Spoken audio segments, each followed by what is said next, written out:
أشهد أن لا إله إلا الله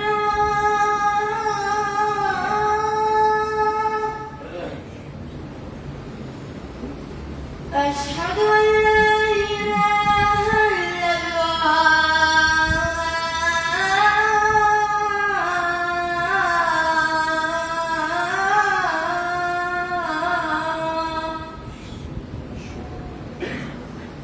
أشهد أن محمدًا رسول الله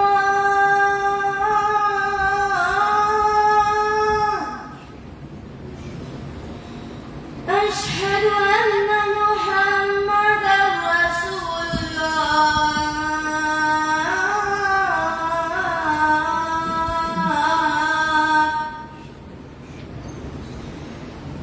حي على السلام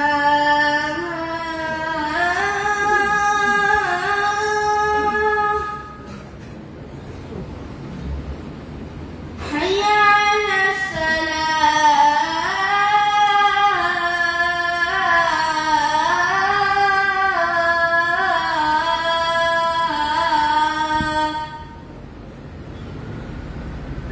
حي على الفلاح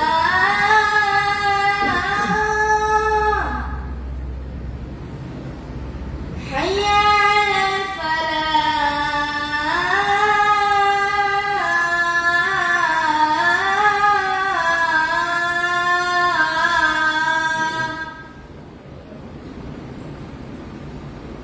الله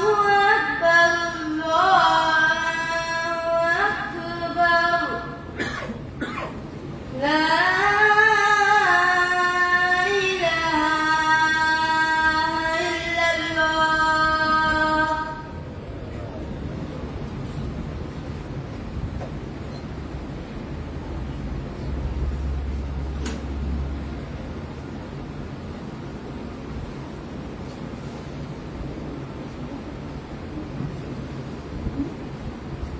السلام عليكم ورحمة الله وبركاته. إن الحمد لله نحمده ونستعينه ونستغفره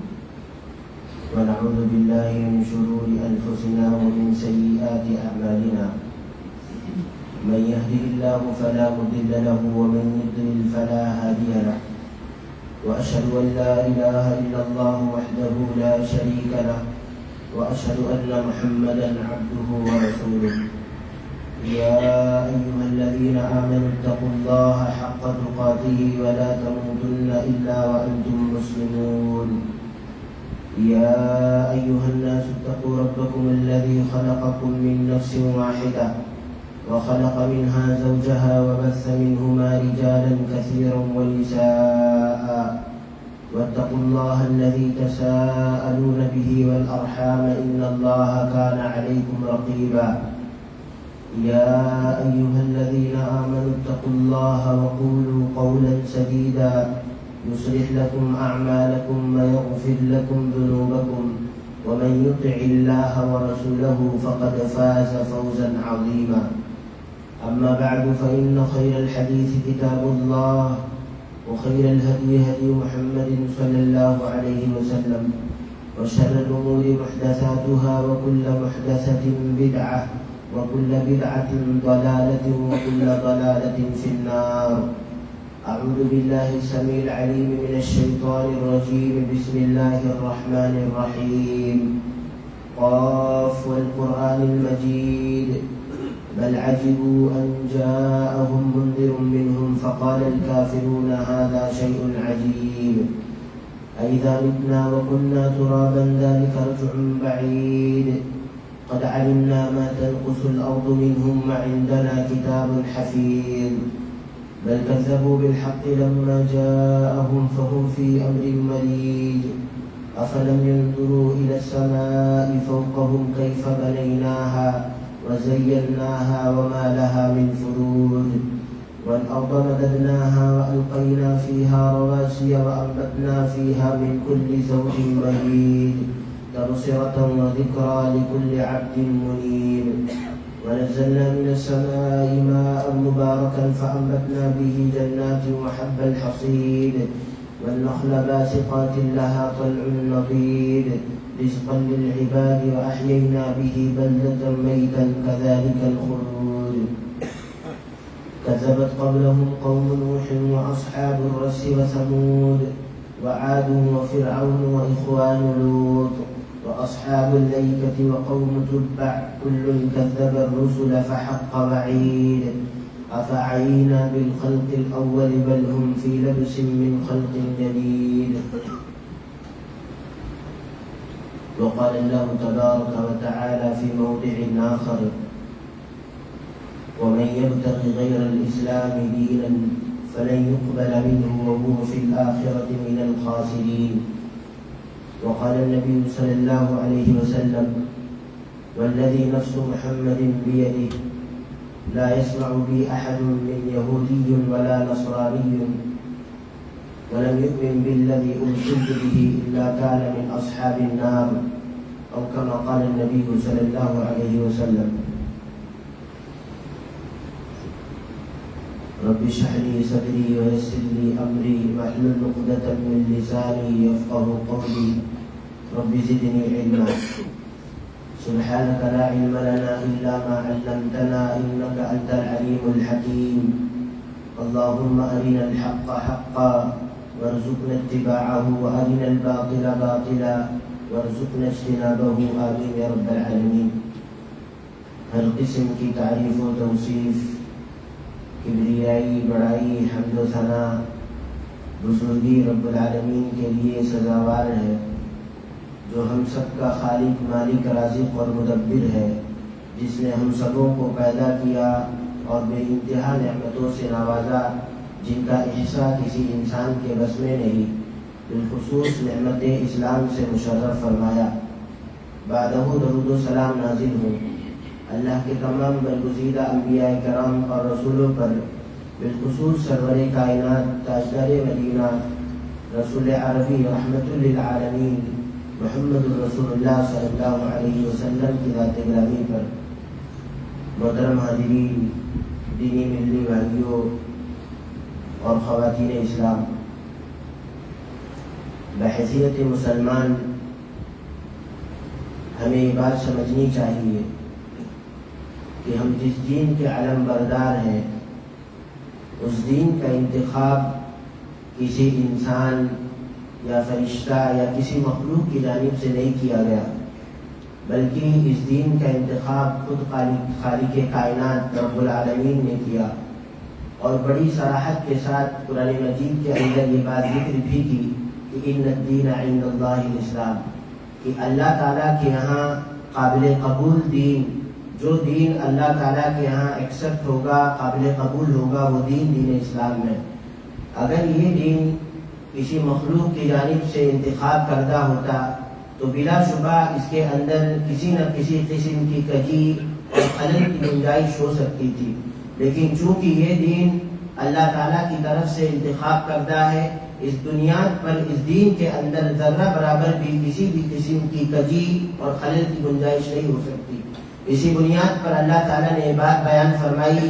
جہاں اس بات کی صراحت کی کہ یہ دین میری طرف سے انتخاب کردہ ہے اور جو دین قابل قبول ہوگا وہ دین اسلام ہی ہوگا اور مزید فرمایا وَمَن يَبْتَغِ غَيْرَ الْإِسْلَامِ دِينًا فَلَن يُقْبَلَ مِنْهُ وَهُوَ فِي الْآخِرَةِ مِنَ الْخَاسِرِينَ کہ اس دین کے علاوہ کوئی اگر ایسا ہے کہ اس دین کے علاوہ کسی اور دین کو پسند کرتا ہے راضی ہوتا ہے اس پر عمل کرتا ہے فَلَن يُقْبَلَ مِنْهُ اللہ تعالیٰ بیان فرماتا ہے کہ اس دین کو قبول نہیں کیا جائے گا نہ صرف یہ کہ قبول کیا جائے گا اللہ مزید کہتا ہے وَهُوَ فِي الْآخِرَةِ مِنَ الْخَاسِرِينَ ایسے لوگ خسارہ اٹھانے والوں میں سے ہوں گے خسارے کی نوعیت کیا ہوگی اللہ تعالیٰ نے قرآن مجید کے اندر متعدد جگہوں پر بیان فرمایا میں اس شے کی وضاحت اللہ کے نبی صلی اللہ علیہ وسلم کی حدیث کے ذریعے کرنا چاہوں گا پیارے نبی صلی اللہ علیہ وسلم نے بیان فرمایا اللہ تعالیٰ کی قسم کھا کر کے والذی نفس محمد بیدہ، یہ قسم ہے اس رب کی جس کے ہاتھ میں محمد صلی اللہ علیہ وسلم کی جان ہے. کس کے ہاتھ میں؟ اللہ کے نبی صلی اللہ علیہ وسلم کی جان ہے. ظاہر ہے اللہ رب العالمین کے ہاتھ میں ہے. اللہ کے نبی صلی اللہ علیہ وسلم نے کہنا چاہا کہ قسم ہے اللہ تعالیٰ کی، اس کائنات کے اندر کوئی بھی یہودی ہوگا، کوئی بھی نصرانی ہوگا، کسی بھی دھرم سے اس کا تعلق ہوگا، اگر اس تک میرے پیغامات پہنچ گئے، دین کی معلومات پہنچ گئی، وَلَمْ يُؤْمِنْ بِالَّذِي أُرْسِلْتُ بِهِ، اس شے کے ذریعے جس شے کے ذریعے میں بھیجا گیا ہوں اس پر ایمان نہیں لاتا، إِلَّا كَانَ مِنْ أَصْحَابِ النَّارِ، مگر یہ کہ وہ جہنم والوں میں سے ہوگا، اہل جہنم میں اس کا ٹھکانہ ہوگا، ضرور بھی ضرور وہ جہنم میں جانے والا ہوگا. اس شے کی وضاحت اللہ کے نبی صلی اللہ علیہ وسلم نے بڑی صراحت کے ساتھ کر دی کہ اللہ تعالیٰ کے ہاں قابل قبول دین اسلام ہے. دین اسلام کے علاوہ کوئی اور دین پسند کیا گیا، اس پر راضی ہوا گیا، عمل کیا گیا، جہاں اللہ تعالیٰ کو قابل قبول نہیں ہوگا وہیں پر ایسے لوگ خسارہ اٹھانے والوں میں سے ہوں گے. خسارہ کس نوعیت کا ہوگا؟ اللہ کے نبی صلی اللہ علیہ وسلم فرماتے ہیں ایسے لوگوں کو اللہ تعالیٰ جہنم میں ڈال دے گا. اگر دین اسلام کے علاوہ کسی اور دین پر عمل کیا گیا، اسی پر ایک انسان مر جاتا ہے، جہنم میں تو جائے گا بلکہ اس کا ابدی ٹھکانہ میرے بھائیوں جہنم ہو جائے گا. اس شے کی وضاحت کے بعد ہم سبوں کو، تمام مسلمانوں کو غور کرنا چاہیے کہ ہم جس دین کے علم بردار ہیں اس دین کا انتخاب خالق کائنات کی طرف سے ہے. اس کے باوجود بھی ہم دیکھیں اپنی نسبت ہم اسلام کی طرف کرتے ہیں، اس دین پر ہم کتنے عمل پیرا ہیں. عمل کرنے کی بات آپ چھوڑ دیجئے، اس دین کی طرف نسبت کرنے کے باوجود بھی اس دین کے علاوہ غیروں کے ادیان پر ہم کتنا عمل کرتے ہیں. ہاں، ان کے عبادات میں، ان کے اعتقادات میں، ان کے خاص عادات و اطوار میں ہم کتنے شریک ہیں، کتنے ہم عمل کر رہے ہیں. یہ کوئی چوکانے والی بات نہیں ہے. آپ دیکھیں گے غیر مسلمین کے جو تہوار ہوتے ہیں، بعض مسلمان اور بعض مسلمانوں کے بچے بڑے شوق سے ان تہواروں کے اندر شرکت کرتے ہیں، بلکہ ان کے آنے کی جو تاریخ ہوتی ہے بڑی شدت سے انتظار بھی کرتے ہیں. چاہے وہ کرسمس کا موقع ہو، چاہے غیروں کے تہوار کی کوئی بھی نوعیت ہو، آپ دیکھیں گے بچوں کے ہاں یہ حوصلہ پایا جاتا ہے بعض مسلمانوں کے بچوں کے ہاں کہ غیروں کے تہواروں کی تاریخ کو بڑے باقاعدے سے انتظار کرتے ہیں. بلکہ افسوس کی بات تو یہ ہے، میں نے اسی سوسائٹی کے اندر کسی ایک بچے سے یہ پوچھا بھی تھا کہ کس تہوار کو آپ سب سے زیادہ پسند کرتے ہو. بڑے افسوس کی بات ہے، ان کے گارجین کو اس جانب توجہ دینی چاہیے کہ ہماری تربیت کس نوعیت کی ہے. وہ کہتا ہے سب سے زیادہ عظیم تہوار میری نگاہ میں عید الفطر اور کرسمس کا تہوار ہے. کیوں؟ میں نے یہ دیکھا کہ جس اسکول میں وہ پڑھتا ہے اس اسکول کے اندر کرسمس کا جب تہوار آتا ہے باقاعدہ طور پر سیلیبریٹ کیا جاتا ہے، اور وہ ان تہواروں کے اندر نہ صرف یہ کہ شرکت کرتا ہے بلکہ اسٹیجوں پر پرفارمنس بھی کرتا ہے، اور والدین جا کر کے انہی اسٹیجوں کے باہر تالیاں بجا رہے ہوتے ہیں، اس کی حوصلہ افزائی کر رہے ہوتے ہیں. تو ظاہر ہے ان کے ذہن و دماغ میں یہ چیز بیٹھے گی کہ غیروں کے تہوار پر عمل کرنا اللہ تعالیٰ کی نگاہ میں کوئی معیوب نہیں ہے. جبکہ آپ دیکھیں گے ایک معمولی سی بھی مماثلت اگر دین اسلام سے غیروں کے تہوار میں ہو رہی ہو، غیروں کی عبادات میں ہو رہی ہو، غیروں کے عادات و اطوار میں ہو رہی ہو، اللہ تعالیٰ نے فوراً اس شے کو حرام قرار دیا. آپ غور کریں گے اللہ تعالیٰ نے جہاں دین اسلام پر مکمل طور پر عمل کرنے کی جہاں سارے لوگوں کی ذمہ داری عائد کی، آپ غور کریں اور اندازہ ہو جائے گا کہ غیروں کی عبادات کے اندر شرکت کرنا، ہاں غیروں کے تہواروں کے اندر شرکت کرنا، انہیں ہدیے تحائف بھیجنا اور اسی طرح انہیں مبارکبادیاں دینا اللہ تعالیٰ کی نگاہ میں کتنا عظیم جرم ہے. کہ اللہ تعالیٰ نے سارے مسلمانوں کو جو اپنی نسبت اسلام کی طرف کرتے ہیں یہ ذمہ داری عائد کی کہ ہر نماز کے اندر، ہر رکعت کے اندر وہ اللہ تعالیٰ سے دعا کریں گے، یہ توفیق مانگیں گے. جہاں صراط مستقیم پر گامزن رہنے کی وہ توفیق مانگتے ہیں، وہیں پر یہ بھی توفیق مانگیں گے اللہ تعالیٰ سے کہ اللہ تعالیٰ غیروں کے راستوں پر ہمیں چلنے سے بچائے رکھ.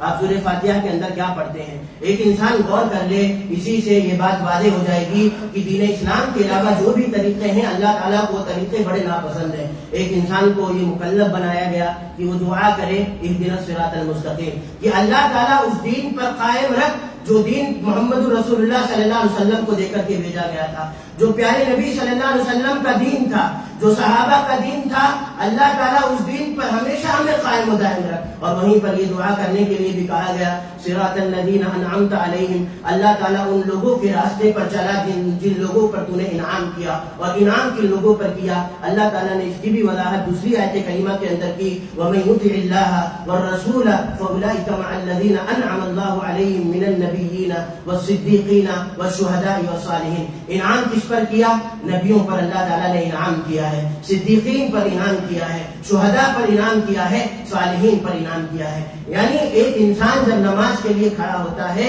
سورہ فاتحہ پڑھ کر کے ان ساری دعاؤں کا اہتمام کرتا ہے کہ اللہ تعالیٰ اس دین پر قائم رکھ, ان لوگوں کے راستے پر چلا جن لوگوں پر تو نے انعام کیا ہے, اور انعام جن پر تو نے کیا وہ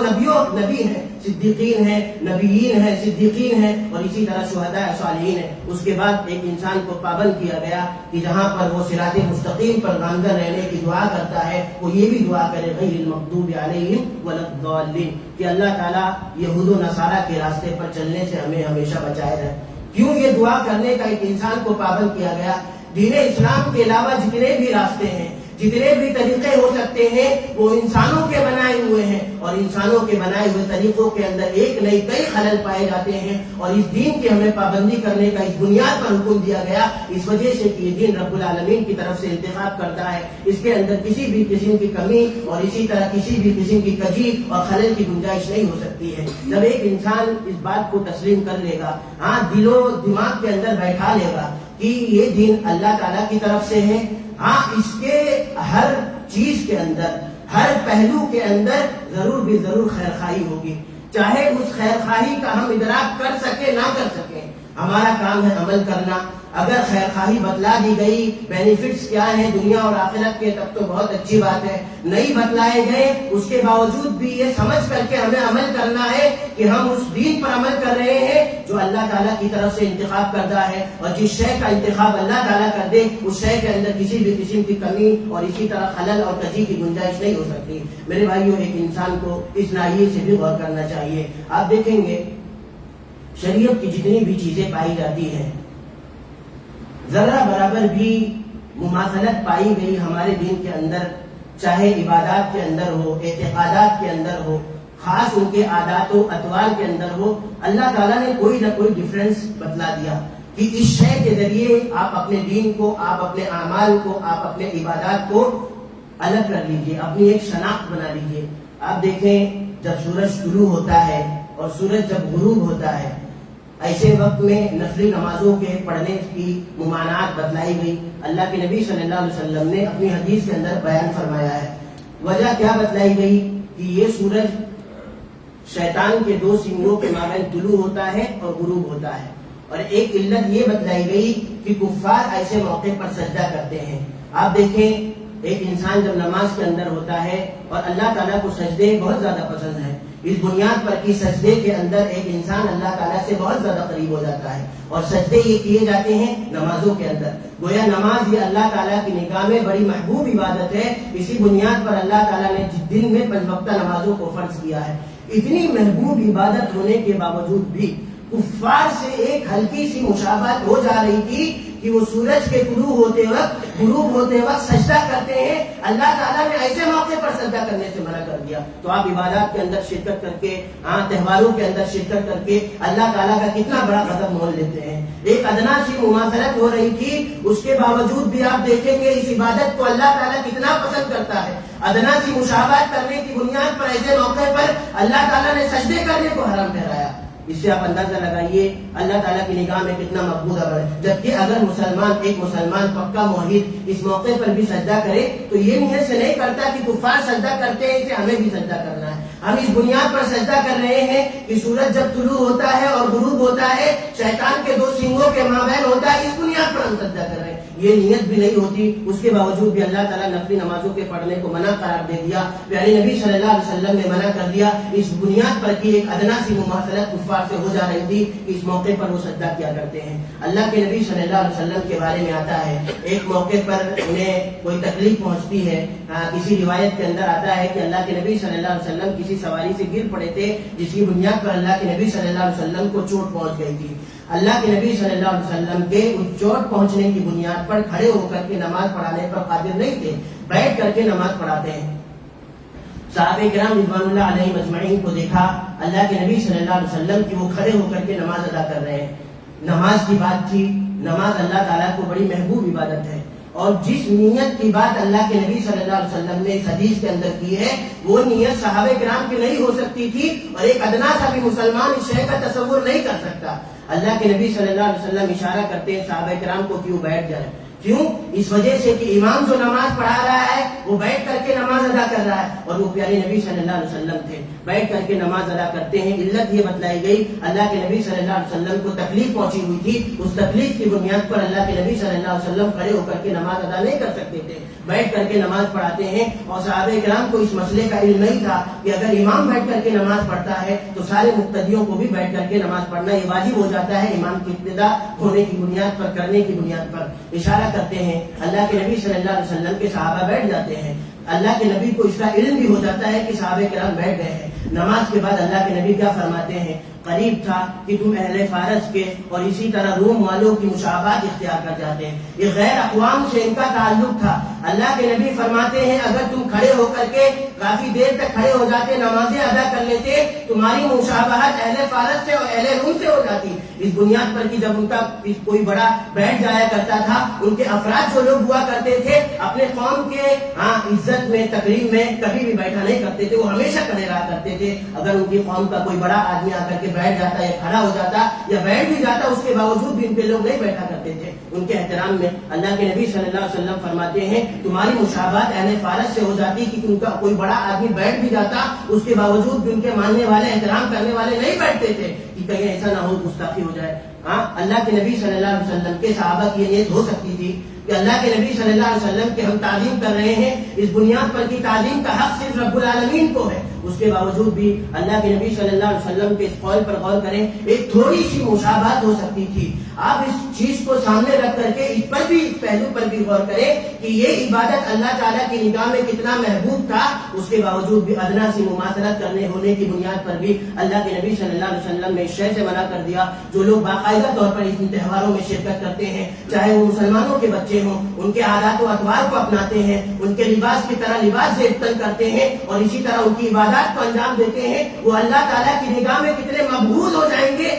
ان تمام دلیلوں کو سامنے رکھ کر کے ایک انسان میرے بھائیوں غور کر سکتا ہے۔ امام کی ابتدا کی بات آئی تو میں موضوع سے ہٹ کر کے ایک بات یہ واضح کر دوں کہ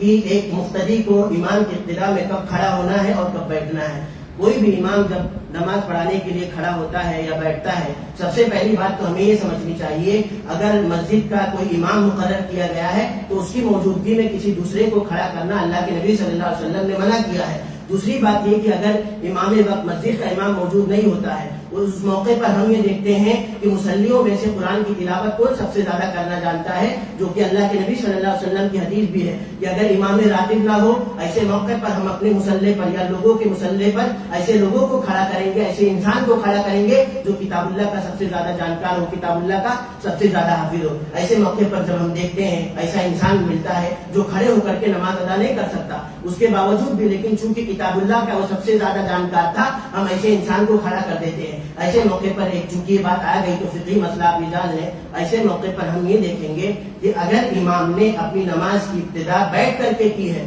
تو تمام مقتدیوں پر واجب ہو جاتا ہے کہ وہ بیٹھ کر کے ہی نماز ادا کریں گے۔ اگر امام نے اپنی نماز کی ابتدا کھڑے ہو کر کے کی ہے، تمام مقتدیوں پر واجب ہو جاتا ہے کہ وہ کھڑے ہو کر کے نماز ادا کریں گے، الا یہ کہ عذر ہو، باقاعدہ ان کے پاس عذر ہو تو اگرچہ امام کھڑے ہو کر کے نماز ادا کرتا ہے، وہ بیٹھ کر کے بھی نماز ادا کر سکتے ہیں۔ اگر ایک امام نے کھڑے ہو کر کے نماز ادا کی، لوگوں نے بھی کھڑے ہو کر کے امام کے پیچھے نماز ادا کی، ایسا کوئی عذر آ جاتا ہے امام کے پاس کہ وہ بیٹھ جاتا ہے، کھڑے ہونے کی دوسری رکعت میں استطاعت نہیں رکھتا ہے، ایسے موقع پر چونکہ امام نے اپنی نماز کی ابتدا کھڑے ہو کر کے کی تھی، لہٰذا لوگ ابھی بھی کھڑے ہوں گے اگرچہ بیچ نماز میں امام بیٹھ گیا۔ اسی طرح میرے بھائیو، اگر امام بیٹھ کر کے نماز ادا کرتا ہے، بیچ نماز میں اس سے استراحت ہو جاتی ہے، وہ کھڑا ہو جاتا ہے، اس کے باوجود بھی مقتدی بیٹھ کر کے ہی نماز ادا کریں گے، اس بنیاد پر کہ امام نے اپنی نماز کی ابتدا بیٹھ کر کے کی تھی۔ تو یہ فقہی مسئلہ اس بنیاد پر ذکر کیا گیا۔ اللہ کے نبی صلی اللہ علیہ وسلم کی یہ بات آ گئی تھی، لوگوں کو یہ بات واضح طور پر سمجھ میں آ جانی چاہیے، بات آ گئی تھی، اس بنیاد پر تفصیل کے ساتھ اس بات کا ذکر کر دیا گیا۔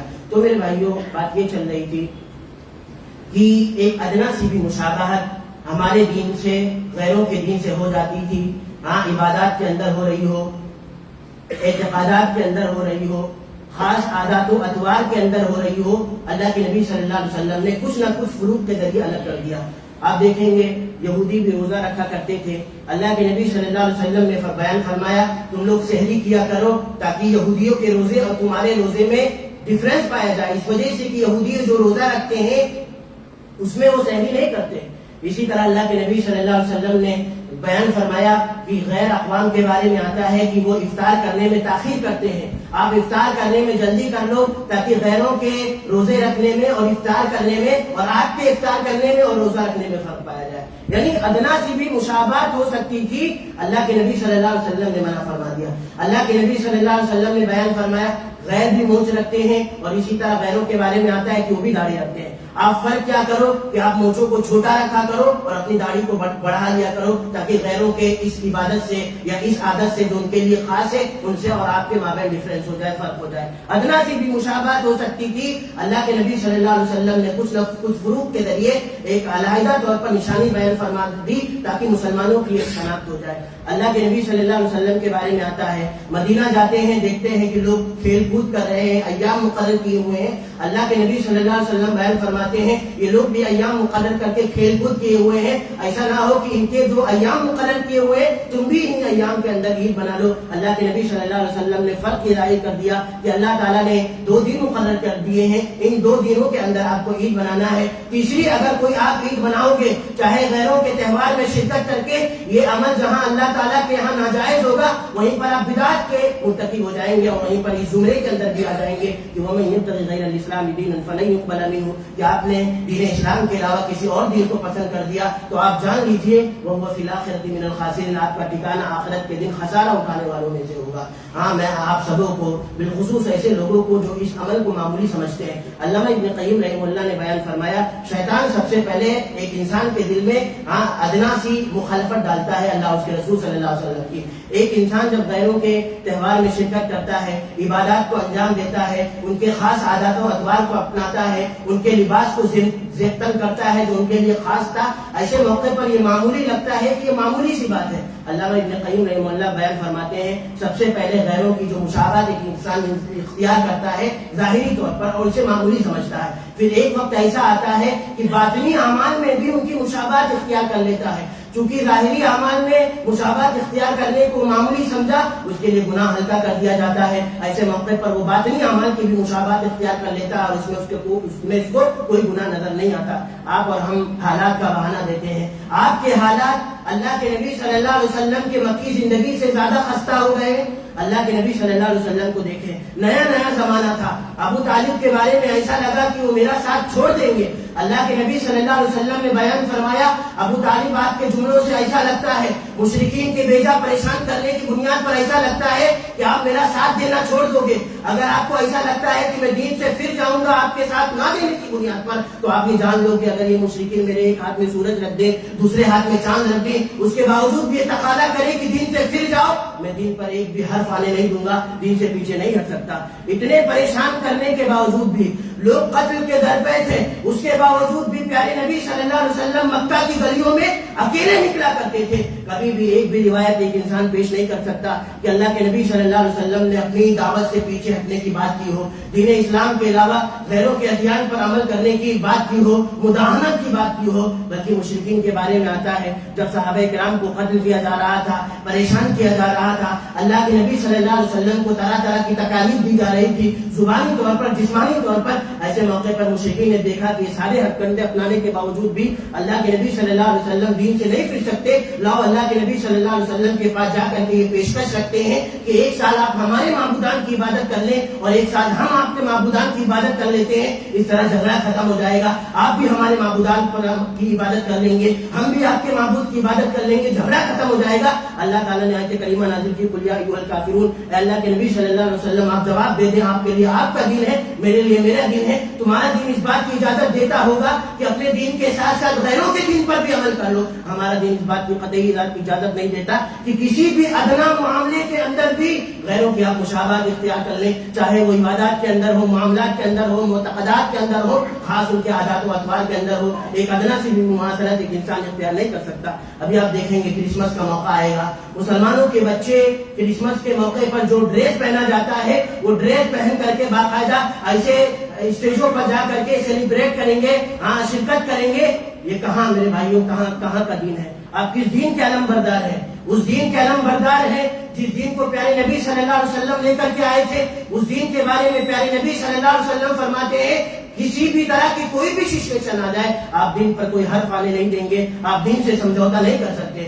آپ دین سے سمجھوتا نہیں کر سکیں گے. ابھی آپ دیکھیں گے 31 آئے گا, 31 دسمبر آئے گا, اس موقع پر آپ دیکھیں گے مسلمانوں کے بارے میں اہل علم لکھتے ہیں وہ ننگا ناچ ناچتے ہیں کہ شاید کہ سال کے کسی اور دن پر وہ ننگا ناچ دکھاتے ہوں. اسی بنیاد پر اللہ کے نبی صلی اللہ علیہ وسلم نے کہا تھا اگر ایک انسان کے اندر سے حیا ختم ہو جائے, حیا کا جنازہ اٹھ جائے, ایسے موقع پر وہ دین کی کتنی بھی مخالفت کر لے گا, اللہ اس کے رسول صلی اللہ علیہ وسلم کی کتنی بھی مخالفت کر لے گا, اسے کوئی بات سمجھ میں آنے والی نہیں ہوگی, اسے اللہ تعالیٰ کا ڈر اور خوف ختم ہو جائے گا. ایسے موقع پر میں ان لوگوں سے کہنا چاہتا ہوں آمنتم من فی السماء ان یخسف بکم الارض فاذا ہی تمور, کیا اس رب سے تم معمور ہو گئے ہو, بے خوف ہو گئے ہو جو رب آسمان سے پتھروں کی بارش نازل کرتا تھا, یا یہ کہ اس رب سے تم بے خوف ہو گئے ہو؟ اللہ تعالیٰ سے بالکل ڈر نکل چکا ہے, قریب ہے کہ اللہ تعالیٰ تم پر آسمان سے پتھروں کی بارش نازل فرما دے. اللہ تعالیٰ سے کیا یہ شے بعید ہے؟ اللہ تعالیٰ سے کیا یہ شے بعید ہے؟ جس رب نے دین کو اپنی جانب سے اختیار کیا ہو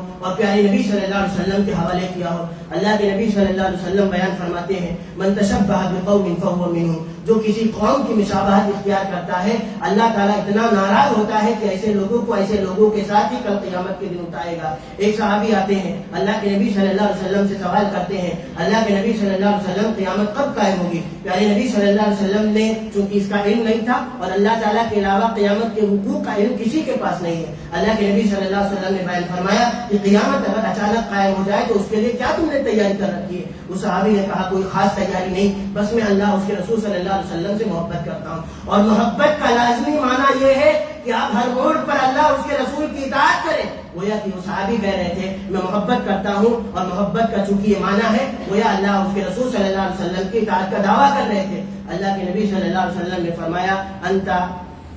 مع من احببت, جس سے تم محبت کرتے ہو کل قیامت کے دن اسی کے ساتھ رہو گے. یہ حدیث اہل علم کہتے ہیں بڑی واضح نص ہے. اگر ایک انسان غیروں کی کسی بھی معاملے میں مشابہت اختیار کرتا ہے دراصل اس عمل سے وہ راضی ہو جاتا ہے, اسے محبت کرنے لگتا ہے جس بنیاد پر کل قیامت کے دن ان کا حشر بھی میرے بھائیوں انہی لوگوں کے ساتھ ہوگا. تو اس ناحیے سے بھی ہمیں غور کرنے کی ضرورت ہے. اور میرے بھائیوں بعض لوگوں کو جب اس طرح کے دلائل دیے جاتے ہیں, حالات کے بارے میں بات کہتے ہیں اور اسی طرح عزت کی بات کرتے ہیں, چونکہ ہمارے یہاں عزت کا معیار کیا ہے؟ جس کے پاس سب سے زیادہ پیسہ ہو, ہاں جس کے پاس بہت زیادہ بینک بیلنس ہو, جس کے پاس زیادہ فالوورز ہو. اللہ تعالیٰ کے یہاں یہ معیار نہیں ہے. ان اکرمکم عند اللہ اتقاکم, اللہ تعالیٰ کی نگاہ میں سب سے محبوب انسان وہی ہے جو سب سے زیادہ تقویٰ والا ہوگا, جو سب سے زیادہ اللہ تعالیٰ سے ڈرنے والا ہوگا. اور آپ تاریخ اٹھا کر کے دیکھ لیں, جو جتنا دین اسلام پر عمل کیا اللہ تعالیٰ نے دنیاوی زندگی میں اس بندے کو اتنی ہی عزت دی. اللہ کے نبی صلی اللہ علیہ وسلم سے مشہور نام کس کا ہو سکتا ہے؟ سب سے زیادہ اسلام پر عمل کرنے والے پیارے نبی صلی اللہ علیہ وسلم ہیں. اور آپ دل سے بتا دیجیے, صرف دل سے بتا دیجیے کہ اللہ کے نبی صلی اللہ علیہ وسلم سے مشہور نام اس کائنات کے اندر کسی اور کا ہو سکتا ہے؟ تو جو جتنا دین پر عمل کرے گا اللہ تعالیٰ دنیاوی زندگی میں اور آخرت کی زندگی میں اسے سب سے زیادہ عزت دے گا. علامہ ابن قیم رحمہ اللہ نے بیان فرمایا تھا لوگ امیروں کے پاس جا کر کے عزت تلاش کرتے ہیں, لوگ بادشاہوں کے پاس جا کر کے عزت تلاش کرتے ہیں, جبکہ اللہ کہتا ہے ایبتغون عندهم العزة فإن العزة لله جميعا. لوگ لوگوں کے پاس جا کر کے عزت تلاش کرتے ہیں, ان سے کہہ دو عزت اور ذلت کا مالک صرف اور صرف اللہ رب العالمین کے پاس حق ہے. اللہ ہی عزت دینے والا ہے, اللہ ہی ذلت دینے والا ہے. جب ایک انسان کا عقیدہ اتنا مضبوط ہو جائے اس کے بعد وہ دین اسلام پر عمل کرتا ہے اس عقیدے کے ساتھ کہ کوئی بھی مجھے تکلیف نہیں پہنچا سکتا اللہ تعالیٰ کی اجازت کے بغیر, تو آپ دیکھیں گے اس کے دین کے اندر اور اسی طرح دنیا کے اندر اللہ رب العالمین اس کی بھرپور مدد بھی کرتا ہے. اللہ تعالیٰ سے دعا ہے کہ اللہ تعالیٰ کسی بھی معاملے کے اندر غیروں کی مشابہت اختیار کرنے کی جو خطرناکی ہے اس خطرناکی کو ہمیں سمجھتے ہوئے اور ان غیروں سے مشابہت اختیار کرنے سے بچنے کی اللہ تعالیٰ ہم سب کو توفیق عنایت فرما. جب تک دنیا میں زندہ رکھ کتاب و سنت پر زندہ رکھ, جب ہمارا خاتمہ فرما ایمان پر فرما, کتاب و سنت پر فرما. آمین. وآخر دعوانا الحمدللہ رب العالمین.